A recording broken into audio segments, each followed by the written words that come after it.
Iran ഇന്ത്യയെ ചതിച്ചോ? അങ്ങനെ പറയേണ്ടി വരും. ഇറാൻ എന്തൊക്കെ വന്നാലും ഒരു ഇസ്ലാമിക സർക്കാരാണ്. ഇസ്ലാമിക ഭരണകൂടത്തിന് ഇന്ത്യയോടുള്ള നിലപാട് പലപ്പോഴും ഹോസ്റ്റൈലാണ്. ഇന്ത്യ എന്ന് പറയുന്ന കാഫിറുകളുടെ രാജ്യം, അത് ഇസ്ലാം രാജ്യമാക്കി മാറ്റണം എന്ന് ആഗ്രഹിക്കുന്നവരാണ് ലോകത്തെമ്പാടുമുള്ള പൊളിറ്റിക്കൽ ഇസ്ലാം. ഇറാനും വ്യത്യസ്തമല്ല. ഇറാന് ജിയോ പൊളിറ്റിക്സുമായി ബന്ധപ്പെട്ടുള്ള ചില വിഷയങ്ങളിൽ ഇന്ത്യയുടെ സഹായം ആവശ്യമായിരുന്നു, ഇന്ത്യക്കും ആവശ്യമായിരുന്നു. ഇപ്പോൾ ചാബഹാർ തുറമുഖം ഉൾപ്പെടെയുള്ള കാര്യങ്ങൾ.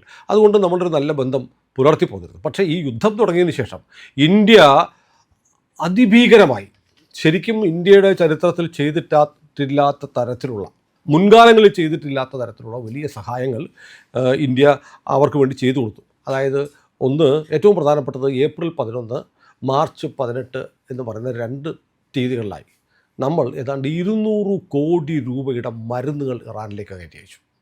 ഇപ്പോൾ എന്താ, ഇറാന് മരുന്ന് ആവശ്യമാണ്, യുദ്ധം നടക്കുകയാണ്, ജനങ്ങൾക്കും പട്ടാളക്കാർക്കും പരിക്ക് കേൾക്കുന്നുണ്ട്, അവിടുത്തെ ആശുപത്രികളും ചികിത്സാ സംവിധാനങ്ങളും ഒക്കെ തകർന്ന് തരിപ്പണമായിരിക്കുന്നു.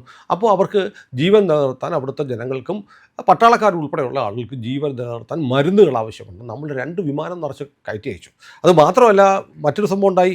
അതായത് അവരുടെ ഈ മഷാദ് അന്താരാഷ്ട്ര വിമാനത്താവളത്തിൽ കിടന്ന ഒരു മഹാൻ എയറിൻ്റെ ഒരു വിമാനം ഉണ്ടായിരുന്നു. ആ വിമാനം ഇന്ത്യയിലേക്ക് വന്ന് ഇന്ത്യയിൽ നിന്ന് മരുന്ന് കൊണ്ടുപോകാൻ വേണ്ടി പുറപ്പെടാൻ തയ്യാറായിരുന്ന വിമാനം കഴിഞ്ഞ മാസം മാർച്ച് അവസാനമാണ് അമേരിക്ക മിസൈൽ ആക്രമണം തകർത്ത്. എന്ന് പറഞ്ഞാൽ ഇറാന് വേണ്ടുന്ന മരുന്ന് കൊടുത്തുകൊണ്ടിരിക്കുന്നത് ഇന്ത്യയാണ്. ഇപ്പോൾ മാർച്ച് 4 നടന്ന സംഭവം നോക്കുക. മാർച്ച് 4 അവരുടെ ഒരു കപ്പൽ, നമ്മുടെ മിലാൻ എന്ന് പറയുന്ന നമ്മുടെ ഇന്ത്യ ഇറാൻ സംയുക്ത നാവിക അഭ്യാസത്തിൽ പങ്കെടുത്തതിന് ശേഷം പോകുന്ന അവരുടെ കപ്പൽ ഇന്ത്യൻ സമുദ്രാതിർത്തി കഴിഞ്ഞ ഉടൻ ശ്രീലങ്കൻ അതിർത്തിയിലെത്തിയപ്പോൾ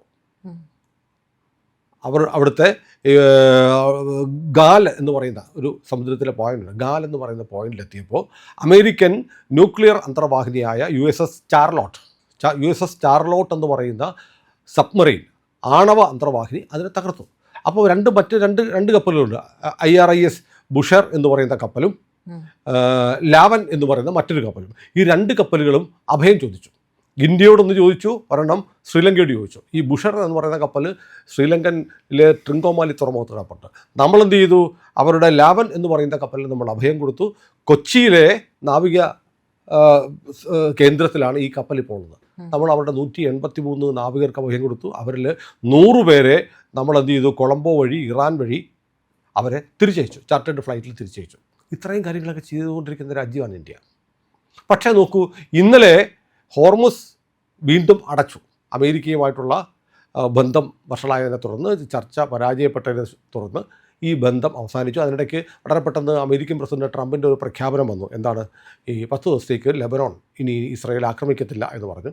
അങ്ങനെ പ്രഖ്യാപനം വന്ന ഉടൻ ഇറാൻ്റെ വിദേശകാര്യമന്ത്രിയായ അബ്ബാസ് അരഗാച്ചി പറഞ്ഞു, ഇനി എല്ലാ കപ്പലുകൾക്കും നിർബാധം. ഇപ്പം ലെബനോണുമായിട്ടുള്ള യുദ്ധം, ലെബനോണിനെ ഇസ്രായേൽ ആക്രമിക്കുന്നത് നിർത്തിവെച്ചിരിക്കുന്നു എന്ന് ട്രംപ് പറഞ്ഞ പശ്ചാത്തലത്തിൽ എല്ലാ കപ്പലുകളെയും, ലോകത്തിലെ എല്ലാ കപ്പലുകളെയും ഞങ്ങൾ കടത്തി വിടും എന്ന് അബ്ബാസ് അരഗാച്ചി എന്ന് പറയുന്ന അവരുടെ വിദേശകാര്യമന്ത്രി പറഞ്ഞു. അപ്പോൾ സ്വാഭാവികമായിട്ടും ഇന്ത്യയുടെ 14 കപ്പലുകൾ, ഇന്ത്യയിൽ രജിസ്റ്റർ ചെയ്ത, ഇന്ത്യൻ നിയമങ്ങൾ ബാധകമായ ഇന്ത്യയുടെ കൊടികളുള്ള 14 കപ്പലുകൾ ഹോർമുസ് കടക്കാൻ തയ്യാറായി. അതിൽ ജഗ് അർണവ്, സൻമാർ ഹെറാൾഡ് എന്ന് പറയുന്ന 2 ദശലക്ഷം ബാരൽ ക്രൂഡ് ഓയിലുള്ള കപ്പലുകൾ ഹോർമുസിലേക്ക് കടക്കുമ്പോൾ പെട്ടെന്ന് ഇറാൻ്റെ ഗൺ ബോട്ടുകൾ വന്ന് നമ്മുടെ കപ്പലുകൾക്ക് നേരെ വെടിവെച്ചപ്പോൾ അതിൻ്റെ റേഡിയോ മെസ്സേജുകൾ ഇപ്പോൾ ലഭ്യമാണ്. നമ്മുടെ കപ്പലിൻ്റെ ക്യാപ്റ്റൻ അവരോട് പറഞ്ഞു,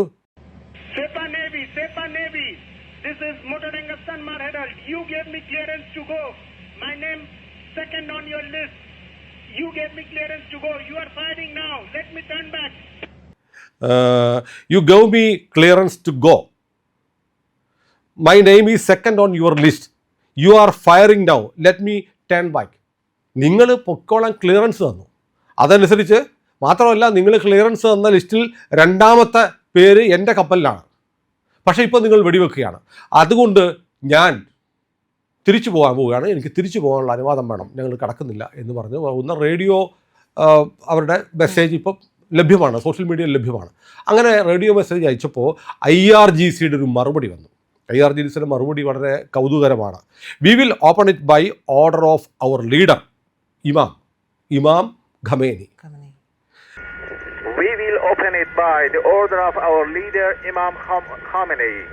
not by the tweets of some idiot. If you want to pass through the strait, you must ask permission from Iranian Sepah Navy. All vessels that have a connection with our enemies will be targeted if they try to pass the Strait of Hormuz out. Not by the tweets of some idiot.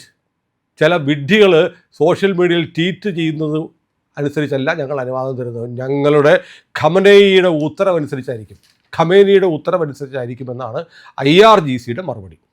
അപ്പോൾ ആരാണ് Iran എല്ലാ കപ്പലുകളെയും കടത്തിവിടാൻ അനുവദിച്ചിരിക്കുന്നു 10 ദിവസത്തേക്കെന്ന് tweet ചെയ്തത് ആരാണ്?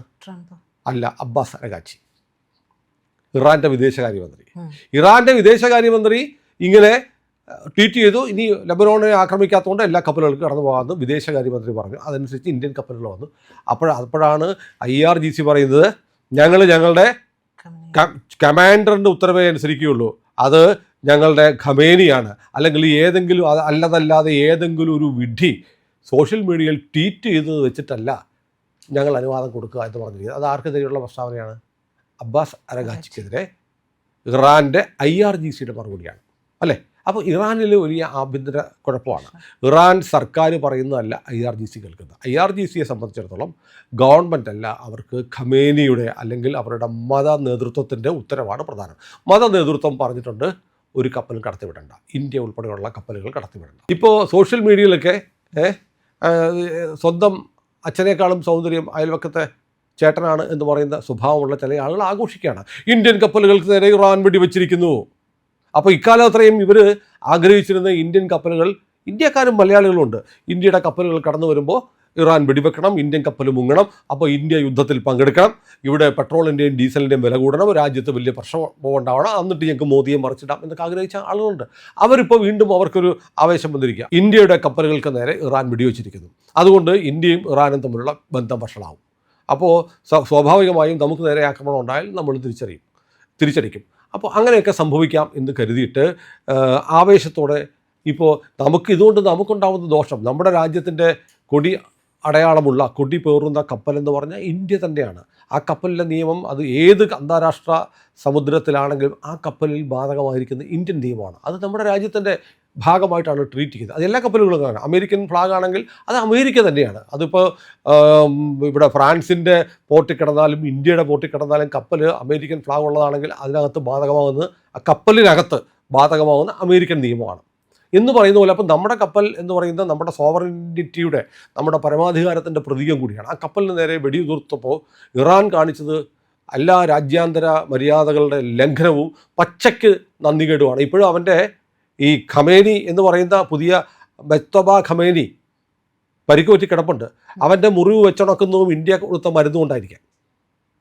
അത് വാങ്ങി തേച്ച് പുരട്ടി അവൻ ഹീൽ ചെയ്തിട്ടാണ് നമ്മുടെ കപ്പലുകൾക്ക് നേരെ വെടിവെക്കുന്നത്. അപ്പം നന്ദികേടിൻ്റെ ഏറ്റവും വലിയ ആൾരൂപമായി ഇറാൻ മാറുകയാണോ എന്ന് സംശയിച്ചാൽ പ്രജിത ചോദിച്ച ചോദ്യം തെറ്റാണെന്ന് പറയാൻ പറ്റില്ല. കാരണം നമ്മൾ അതുപോലെ അവരെ സഹായിച്ചു. നമുക്ക് ഏറ്റവും അടുത്ത സുഹൃത്തുക്കളാണ് ഇസ്രായേൽ.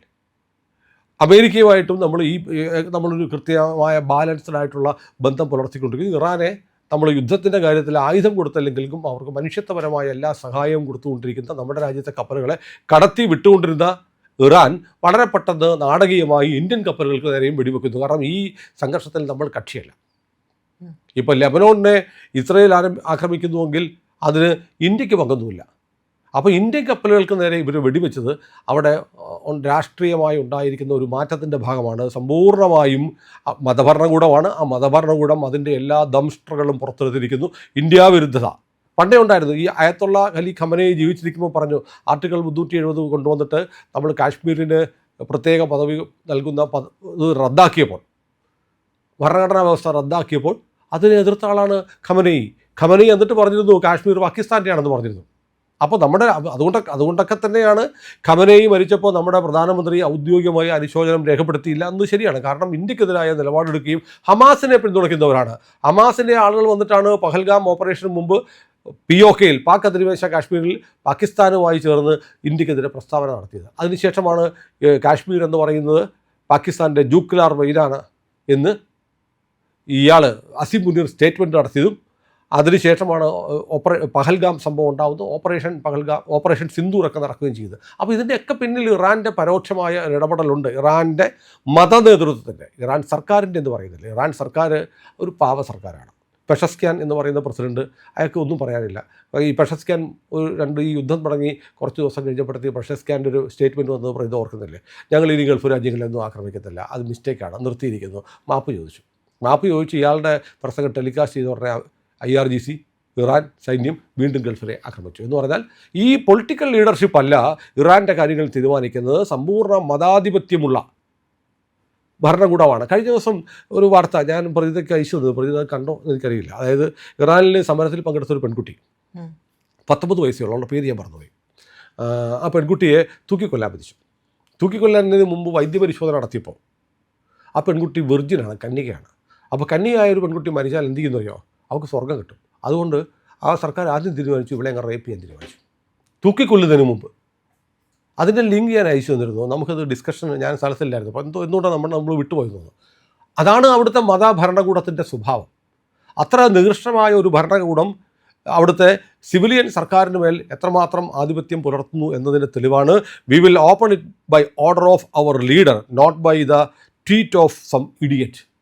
ചില വിഡ്ഢികളുടെ ട്വിറ്ററിലെ ട്വീറ്റ് അനുസരിച്ചല്ല ഞങ്ങൾ ഹോർമുസ് തുറക്കുന്നത് എന്ന് പറഞ്ഞാൽ, ഞങ്ങളുടെ വിദേശകാര്യ മന്ത്രി എന്ന് പറയുന്ന അബ്ബാസ് അരഗാച്ചി എന്ന് പറയുന്ന പമ്പര വിഡ്ഢി പറയുന്നത് അല്ല ഞങ്ങൾ കേൾക്കുന്നത്, ഞങ്ങളുടെ മതമേലധ്യക്ഷൻ പറയുന്നത് ഞങ്ങൾ കേൾക്കുള്ളൂ എന്ന് പറഞ്ഞിട്ടാണ് ഇന്ത്യൻ കപ്പലിന് നേരെ ഇവർ വെടിവെച്ചത്. അപ്പോൾ ഇറാനെ സപ്പോർട്ട് ചെയ്യുന്ന ആളുകൾ ഇവിടെ ഒരുപാട് പേര് തെരുവിലിറങ്ങി ജാഥ നടത്തുകയും മുക്കാൽ മീഡിയ ഉൾപ്പെടെയുള്ളവരൊക്കെ ഇറാന് വലിയ പിന്തുണ പ്രഖ്യാപിക്കുകയും ചെയ്തു.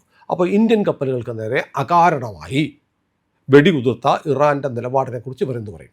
ഒന്നത്. രണ്ടാമത്തെ കാര്യം, ഇനിയിപ്പോൾ സംഭവിക്കാൻ പോകുന്ന ഇന്ത്യൻ കപ്പലുകൾക്ക് ഹോർമുസ് വഴി കടന്നു വരാൻ പറ്റുന്നില്ലെങ്കിൽ നമ്മുടെ നാട്ടിൽ പാചകവാതകത്തിൻ്റെയും ഇന്ധനത്തിൻ്റെയും ഒക്കെ ക്ഷാമം ഉണ്ടായേക്കാം. നമ്മൾ മറുവഴി കാണും, അത് വേറെ കാര്യം. പക്ഷേ അപ്പോൾ അത്തരം ഒരു പ്രതിസന്ധി ഉണ്ടാക്കുന്നത് ഇറാൻ്റെ കടുംപിടുത്തം നിറഞ്ഞ ഈ ഭീകരവാദ നയമുള്ള മത നേതൃത്വമാണ് എന്ന് പറയാൻ ഇവർ തയ്യാറാകും. അപ്പോഴും മോദിയെ പഴിക്കാനാണ് തയ്യാറാവുക. മോദി എന്ത് ചെയ്യണം? മോദി ഇറാൻ്റെ കൂടെ ചേർന്നിട്ട് അമേരിക്കയ്ക്കെതിരെ യുദ്ധം ചെയ്യണമെന്നാണ് ഇവന്മാർ ആഗ്രഹിക്കുന്നത്. അത് ഇന്ത്യ കിട്ടത്തില്ല. കാരണം ഇന്ത്യക്കെതിരായ നിലപാടുകൾ എക്കാലത്തും ഇന്ത്യയുടെ അഖണ്ഡതയെ, കാശ്മീർ പാകിസ്ഥാൻ്റെയാണ് എന്ന് പറഞ്ഞ ഇറാൻ്റെ കൂടെ നമുക്ക് നിൽക്കാൻ കഴിയില്ല. അപ്പോൾ ഇറാൻ ഈ പറഞ്ഞതുപോലെ ഒരു ഇസ്ലാമിക രാഷ്ട്രം അവസരം കിട്ടിയാൽ, കടുത്ത തീവ്രവാദ സ്വഭാവമുള്ള ഇസ്ലാമിക രാജ്യം, ഞാൻ ഗൾഫ് രാജ്യങ്ങളെ മാറ്റി നിർത്തുക, കടുത്ത തീവ്രവാദ സ്വഭാവമുള്ള ഒരു ഇസ്ലാമിക രാജ്യം അവസരം കിട്ടിയാൽ ഇന്ത്യക്കെതിരെ നിലപാടെടുക്കും എന്നതിൻ്റെ ക്ലാസിക് ഉദാഹരണമായിട്ട് ഇറാൻ മാറിയിരിക്കുന്നു. അപ്പോൾ ഇവിടുത്തെ ഇറാൻ പ്രേമികൾക്ക് ആഘോഷിക്കാൻ വകുപ്പായി. കാരണം അവർക്ക് എങ്ങനെ വന്നാലും ഇന്ത്യ പരാജയപ്പെടണമല്ലോ. ഇന്ത്യക്ക് ദോഷമുണ്ടാവുന്നത് അവരെ സന്തോഷിപ്പിക്കും. അവർ സ്വാഭാവികമായും സന്തോഷിക്കുന്നത് സോഷ്യൽ മീഡിയയിൽ കാണുന്നുണ്ട്. ഏതായാലും പ്രിയപ്പെട്ട പ്രേക്ഷകരെ, നമ്മൾ ഇന്ത്യ അതിൻ്റെ പ്രതിഷേധം അതിശക്തമായി അറിയിച്ചു. നമ്മൾ ഇവിടുത്തെ സ്ഥാനപതിയായ മുഹമ്മദ് ഫതാലിയെ വിളിച്ചു വരുത്തി ഇന്ത്യയുടെ പ്രതിഷേധം അറിയിച്ചിട്ടുണ്ട്. ഇന്ത്യ ഇനി എന്തൊക്കെ നടപടികൾ എടുക്കും എന്നത് സംബന്ധിച്ച് നമുക്ക് പിന്നാലെ സംസാരിക്കാം. ഏതായാലും ഇന്ത്യ ലൈവ് ചാനൽ സബ്സ്ക്രൈബ് ചെയ്യാൻ മറക്കാതിരിക്കുക. നിങ്ങൾ ഇതുവരെ ചെയ്തിട്ടില്ലെങ്കിൽ ഈ വീഡിയോ കണ്ട ഉടൻ അത് സബ്സ്ക്രൈബ് ചെയ്യണം. നമ്മുടെ മറ്റ് 2 ചാനലുകളുണ്ട്, പുണ്യം ബൈ ഇന്ത്യ ലൈവ്, അതുപോലെ C4N. ഈ 3 ചാനലുകളും സബ്സ്ക്രൈബ് ചെയ്യാത്ത എല്ലാ പ്രിയപ്പെട്ട പ്രേക്ഷകരും അത് ചെയ്യണം എന്നുകൂടി അഭ്യർത്ഥിക്കുന്നു.